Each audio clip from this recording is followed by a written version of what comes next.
Howard is the gift that keeps giving for me. Just the fact that I'm here after 42 years, seeing some good friends. I mean, this is really cool. Really cool. I bet everyone out here has a first best friend. Howard is my first best friend. We live right across the street, and we were inseparable during all the Quaker Ridge years. So we have a lot of history. Few stories that made Howard laugh the most. I'm going to tell this real quick. The first one will be called the Playboy story. Every 30 days, a Playboy showed up in Howard's mailbox.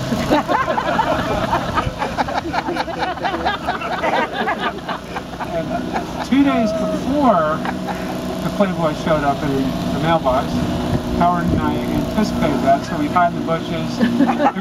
Here comes the mail truck. So we'd snap it. Now we go right across the street. There's this big willow tree, which isn't there anymore.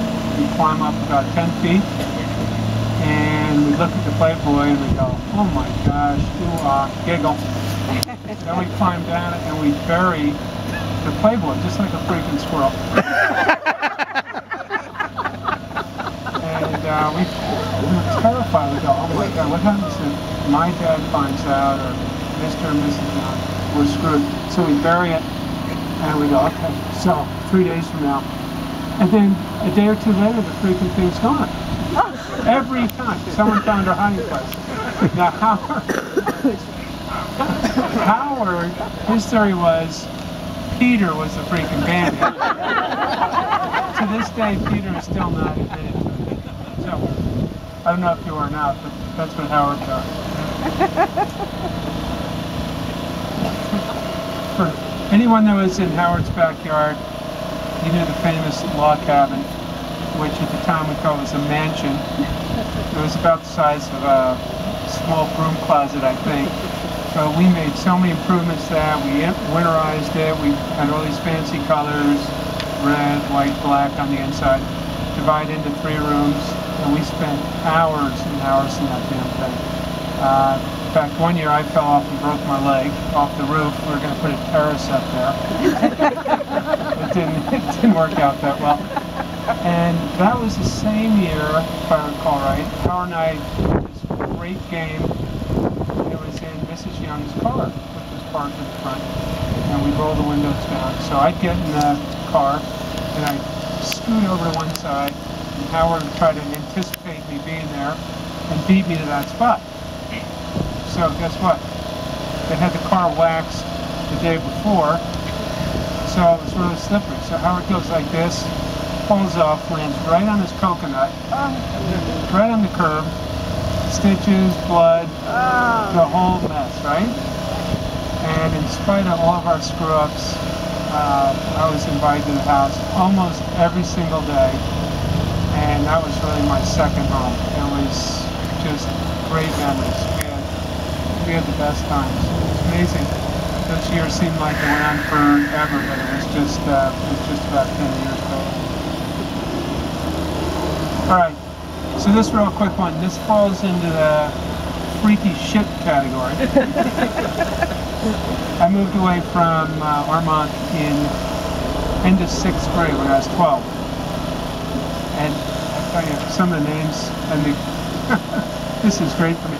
It seems like I've known these names for 20 years, but it was a short period of time. So we moved up to Armonk. Howard and I totally lost contact with each other. So I moved to Colorado, and one day I'm cleaning out a closet. This is 18 years after the last time I'd seen Howard. And I'm sitting there cleaning this closet out, and here's a shoebox full of pictures. So I'm going through it, and all of a sudden I go, oh, this is some funny shit. So I'm laughing, and my future ex-wife comes up, and she goes, Norm, that's got to be your buddy Howard you always talk about. And I said, that's my buddy Howard. It's a picture of us sitting in Young's backyard on the patio. We were about 8 years old, just goofy, laughing, giggling. And one of my favorite pictures of all time. So I'm sitting there going like this, phone rings, hello, Is this Norm? Yep. Norm. Guess who this is? It was Howard. 18 years later, I'm holding his picture.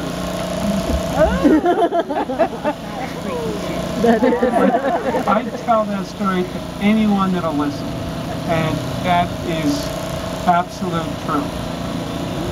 Sitting there holding his freaking picture, and he called me. Wow.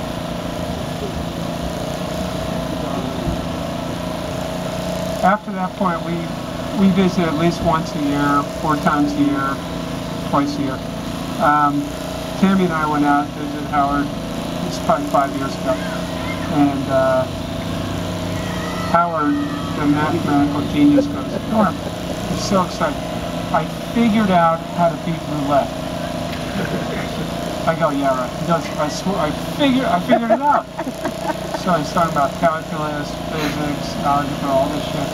And I go, "How?" He's so enthusiastic. I said, "Howard, why don't you do this full time for a living?"